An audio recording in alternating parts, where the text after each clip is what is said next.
Boa noite a todos. Como o Márcio já disse, todo mundo me conhece por Neca. Meu nome é Margaret Rodrigues, eu sou trabalhadora da casa. E hoje coube para nós estudarmos um pouquinho sobre o capítulo 16 do Evangelho segundo o Espiritismo, que fala sobre não se pode servir a Deus e a Mamon. Todos nós sabemos que as escrituras, os evangelhos, eles foram escritos de uma forma simbólica e enigmática.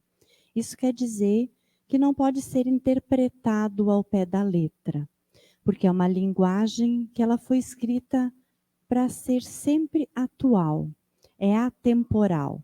Independente da época ou da situação em que nós vamos ler, ela sempre vai ser para aquele momento que a gente precisa. Então, o que é não se pode servir a Deus e a Mamon?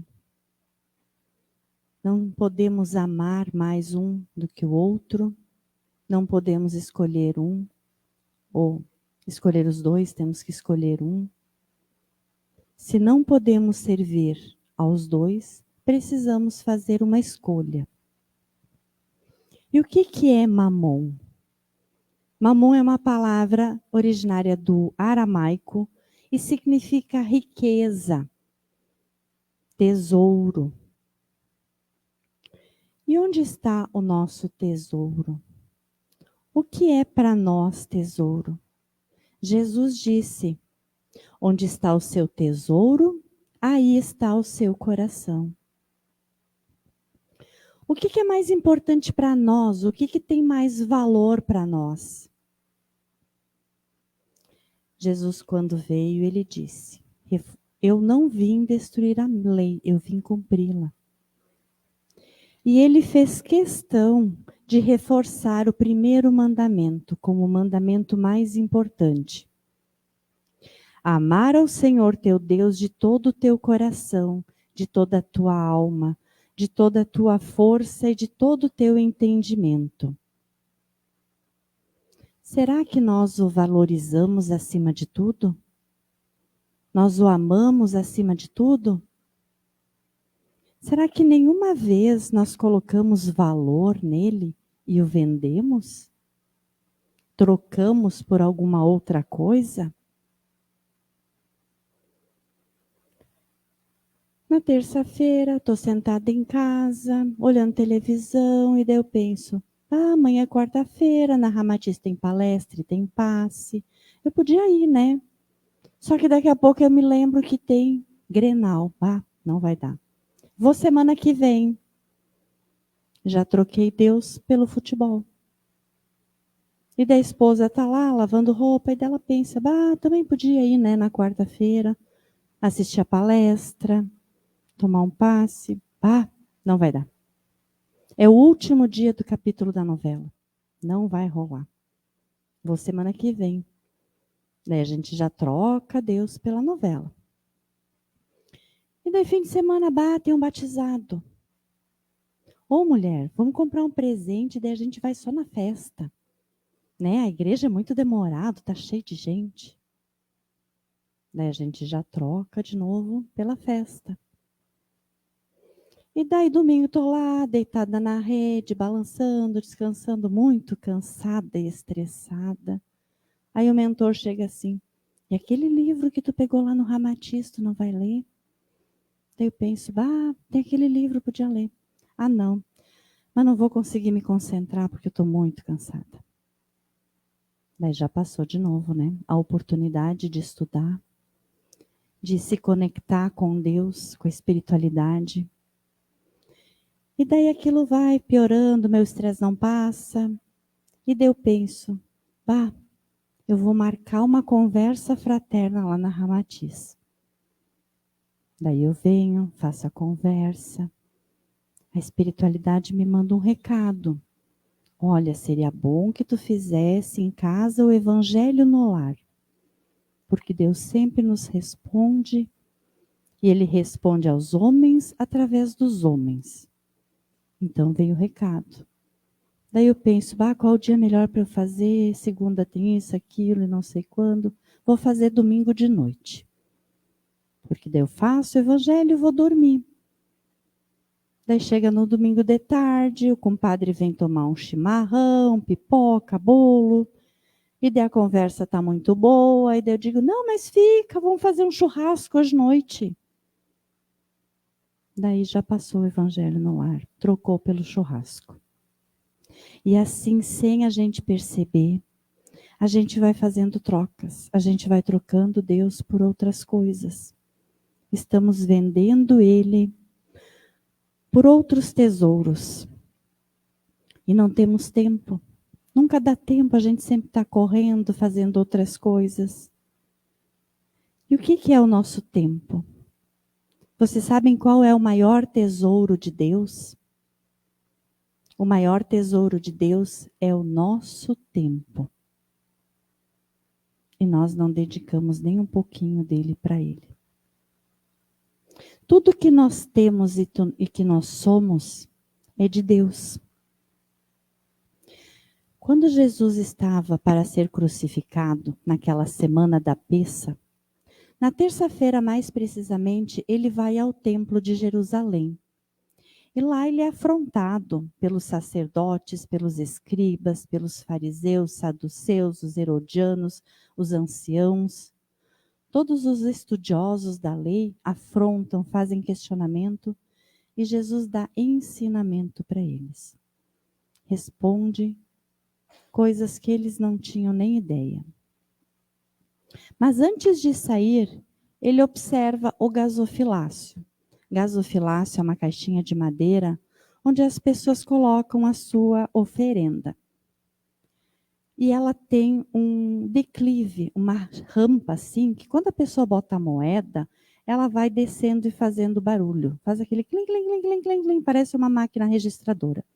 Então, quem tinha bastante dinheiro fazia questão de largar tudo junto, que aquele dinheiro ia descendo, fazendo um barulhão. Todo mundo ouvia que estava dando bastante de oferta para o templo. E naquilo chegou uma senhora viúva que colocou 2 moedinhas, uma de cada vez, não fez barulho nenhum.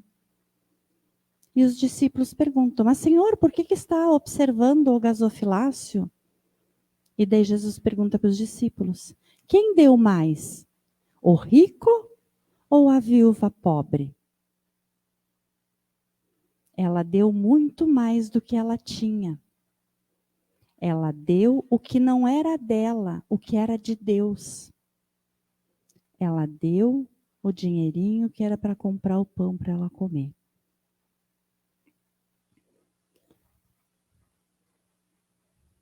E daí? Ela trocou o pão por Deus. Muito diferente de outra história que tem no Primeiro Testamento, que foi Caim. Adão e Eva tiveram 2 filhos, Caim, que era o primogênito, e Abel, que era o outro filho que veio depois. Caim, ele cuidava de tudo que era relacionado com a terra, com plantação, as frutas. E Abel era pastor de ovelhas. Os 2 iam fazer uma oferenda para o Senhor, para Deus. E Abel escolhe a ovelhinha mais bonita. A que era sem mácula nenhuma, perfeita, mais gordinha, branquinha, aquela que ele mais gostava, ele escolheu para ofertar a Deus. E Caim não. Ele pegou lá um cesto enorme, encheu de frutas, as que estavam caídas no chão, as que estavam manchadas, as que já estavam mais murchas. Ele pegou o que estava de refúgio lá sobrando e que ele não poderia aproveitar. E quis doar a Deus. Mas Deus não aceitou a oferenda dele. E a de Abel, sim. Porque Abel deu o que ele tinha de melhor. E nós, estamos dando o que nós temos de melhor? De melhor de nós? como a gente viu, nosso tempo é o tesouro de Deus. E quanto tempo nós dedicamos a Deus? Durante uma semana, a semana tem 10.080 minutos. Se nós orarmos 2 vezes ao dia, 10 minutos mais ou menos, nós vamos dedicar a Deus 140 minutos. Isso corresponde a 1,4% do nosso tempo. Se nós viermos na Ramatiz, ouvir a palestra, tomar um passe, não é tudo isso, eu anotei 1h30. Tá? Isso são 90 minutos que correspondem a 0,9% do nosso tempo. Se nós fizermos o Evangelho no Lar, 20 minutos, são mais 0,2%. Se nós fizermos tudo isso, são 250 minutos, de 10.080 minutos, 2,5% do nosso tempo nós dedicamos a Deus. Quando nós poderíamos dedicar muito mais, porque a gente esquece, porque a gente tem outros compromissos, porque o nosso coração às vezes está em outro lugar. Dedicamos o nosso tempo para as coisas terrenas, para as coisas mundanas. Nós precisamos entender, nos conscientizar que nós somos espíritos. Nós fazemos parte da espiritualidade. Nós precisamos nos manter conectados com o mundo espiritual, com Deus, com os espíritos de luz. Vocês sabem o que nos diferencia dos animais? Se fosse um cientista, ia me responder. O pensamento contínuo. Mas infelizmente nem isso. Porque a gente não consegue manter o pensamento contínuo muito tempo. A gente está pensando em alguma coisa, está fazendo uma oração e daqui a pouco lembra de uma coisa aqui e volta no pensamento. Lembra outra lá e volta. Então não conseguimos ainda fazer aquele pensamento contínuo.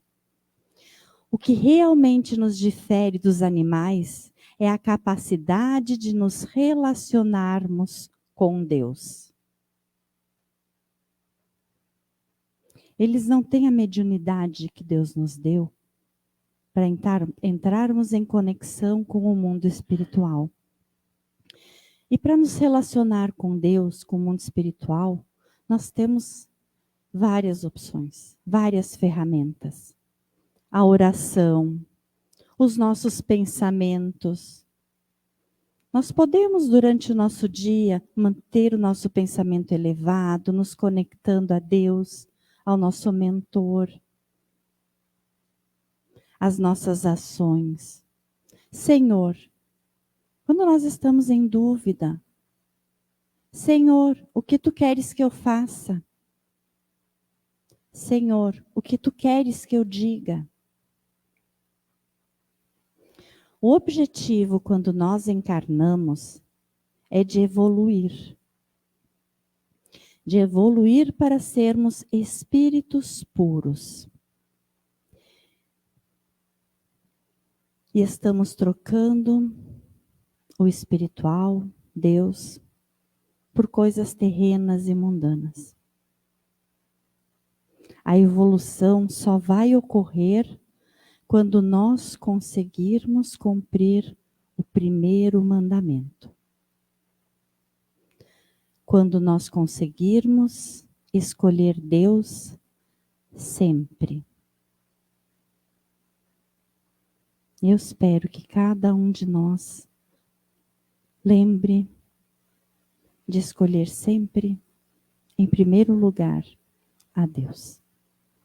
Que assim seja.